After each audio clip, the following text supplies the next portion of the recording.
안녕하세요. 뉴스반장입니다. 민주당은 납부끄러운 줄 아시기 바랍니다. 현명하신 우리 국민들은 4.15 총선에서 반드시 매서운 회초리를 들 것입니다. 민주당 사람들은 자신들이 만들면 정당방위다라고 억지 궤변을 늘어놓습니다. 우리 미래통합당이 하는 것은 골목상권 침투지만 자신들이 하는 것은 골목상권과의 연대라는 말도 되지 않은 억지를 부리고 있습니다.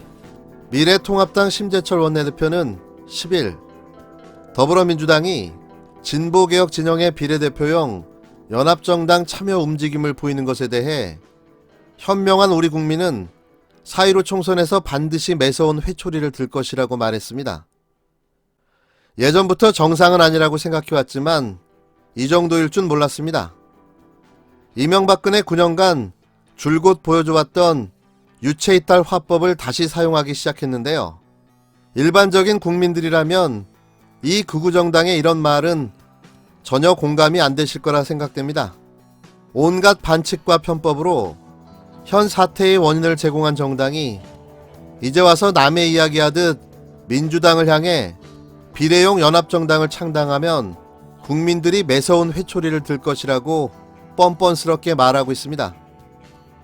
정말 단기 기억 상실증이 아니라면 후한 무치를 넘은 이 파렴치함은 태생부터 갖고 있는 그들만의 DNA가 아닐까 생각됩니다.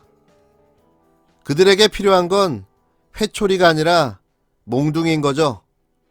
민주당이 비례연합정당에 참여할지 여부를 전 당원 투표로 결정하겠다고 말했습니다. 당원들의 뜻에 따랐다라는 명분을 세우기 위한 또 하나의 꼼수에 불과합니다. 선거법을 날치기 통과시키며 정치개혁이다, 소수정당에 대한 배려다 라고 외쳤던 사람들입니다. 공수처 통과라는 소기의 목적을 달성했으니 이제 2, 3, 4중 대화의 미략쯤이야 아무렇지도 않게 쓰레기통에 처박아도 된다는 말인 듯합니다. 심 원내대표는 이날 국회에서 열린 원내대책회의에서 우리 통합당이 하는 것은 골목 상권 침투이지만 자신들이 하는 건 골목 상권과 연대라는 말도 되지 않는 억지를 부리고 있다. 민주당은 납부끄러운 줄 알기 바란다며 이와 같이 밝혔는데요. 심 원내대표는 이해찬 대표는 통합당에 제1당을 내줄 수 없다고 했다.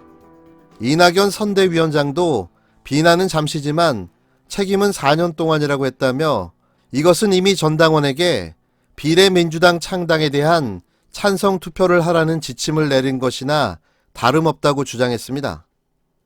이어 선거법을 날치기 통과시키며 정치개혁이나 소수정당에 대한 배려라고 외쳤던 사람들이라며 고위공직자 범죄수사처 통과라는 소기의 목적을 달성하니 이제 2, 3, 4 중대화의 미략쯤이야 아무렇지 않게 쓰레기통에 처박아도 된다는 말인 것 같다고 비판했는데요. 심 원내대표는 또 그동안 민주당 지도부가 언급해온 비례정당 창당에 대한 비판과 부정적 발언들을 거론한 뒤 민주당 사람들은 자신들이 만들면 정당방위라고 억지 궤변을 늘어놓는다고 지적했습니다. 심 원내대표는 최근 김경수 경남지사와 이재명 경기지사 등이 주장한 재난기본소득에 대해 한마디로 4.15 총선용 현금 살포라며 표를 얻기 위해서라면 재정이고 뭐고 상관없이 현금 살포하자는 것이다. 국민 세금 풀어 표를 도둑질하려는 시도는 꿈도 꿔서는 안 된다고 말했습니다. 심 원내대표는 전날 북한의 미래 도발에 대한 청와대의 대응과 관련해 이 정권의 북한 짝사랑과 굴종적 태도는 무력 도발만 부추길 뿐이라며 평화를 외친다고 해서 평화가 오는 게 아니다. 상호 원칙에 입각한 당당한 대북 정책 추진을 촉구한다고 말했습니다. 이렇게 떠들어대기 시작한 걸 보니 민주당의 연합비례정당 창당이 무섭긴 무서운 모양입니다. 자신들의 뜻대로 제1당이 되어 온갖 폐악질을 다 하고 싶었는데 이게 실패로 끝나게 생겼으니 말입니다. 오죽하면 통합당의 김재원 의원이 정의당을 다 응원하겠습니까? 정의당은 비례형 연합정당 불참을 전국위원회에 의결했습니다. 민주당의 비례정당 창당 움직임에 정의당이 배수진을 쳤다고 봅니다. 과거 선거 때처럼 민주당의 비례 투표, 즉 그 정당 투표 잠식을 기대했던 정의당이 아마 답답한 마음이 충분히 이해가 됩니다. 더불어민주당 이근영 전략기획위원장은 10일 민주진보진영 비례대표용 연합정당 없이 4.15 총선을 치를 경우 민주당 의석이 미래통합당과 미래한국당 의석에 10석가량 뒤질 수 있다고 우려했습니다. 이 위원장은 이날 TBS 라디오 김어준의 뉴스공장에서 만약 이 상태로 선거를 치룬다면 민주당이 얻을 수 있는 최대 의석수가 137석 정도가 될 것 같고 미래통합당과 미래한국당이 합쳐 145석에서 147석 정도가 예상된다며 비례대표 의석에서 워낙 큰 차이가 난다고 밝혔는데요. 이 상태로 만약 선거를 치른다 그러면 민주당이 얻을 수 있는 최대 의석수가 한 137석 정도 될 것 같고요. 지역구 다 포함해서. 이제 이대로 간다면 네, 이대로 간다면.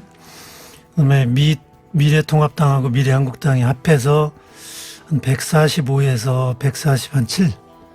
그 정도로 예상이 됩니다. 그게 워낙 비례에서 워낙 큰 차이가 나기 때문에 지역구에서 민주당이 한 10석 정도 더 이긴다 하더라도 예. 비례에서의 차이를 극복하기가 힘들어서 일당을 뺏길 뿐만 아니라 또 이 국민의당이라든지 이런 당하고 또 만약 선거 이후에 또 연합이나 합쳐질 경우에 야당 쪽이 그런 경우에는 이제 과반도 가져갈 위험성도 있다고 보여집니다. 그는 위성정당 미래한국당이 미래통합당과 선거 후 합당하지 않고 따로 교섭단체를 꾸릴 경우를 언급하면서 제3교섭단체를 미래한국당이 만들 경우에는 국회 원내 운영에 엄청난 근본적 변화가 또 생긴다며 고위공직자 범죄수사처법 등을 할 때도 원내 교섭단체에 할당이 되어 있는데 두 당이 연합해 민주당을 협공하는 상황이 우려된다고 말했습니다. 비례연합정당과 관련해서는 정의당이 참여하게 되면 비례연합정당이 적어도 23석 이상이 될 것 같다.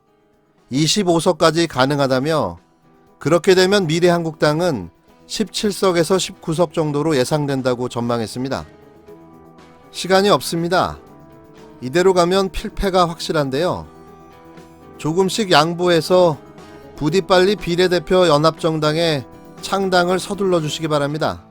이게 안 된다면 2020년 4월 15일 이후에 발생하는 모든 일들은 한국 정치사의 불행한 역사로 기록될 수밖에는 없을 겁니다. 미래통합당이 이렇게 위성정당을 만들어서 이른바 골목상권을 침탈하듯이 이렇게 들어왔기 때문에 이 상태로는 그 원래 취지 자체도 이미 훼손됐다. 이미 훼손돼 버릴 가능성이 뭐 거의 이건 확실합니다. 따라서 우리 당이 과연 어떻게 할 건가에 대해서 굉장히 고민을 많이 할 수밖에 없는 상황인데 이걸 그대로 우리는 하지 않는다 라고 방치해 놓는 경우에도 마찬가지로 이 골목상권에 대기업이 들어와서 거의 다 이 뺏어가 버리는 그 상황은 여전히 존재합니다.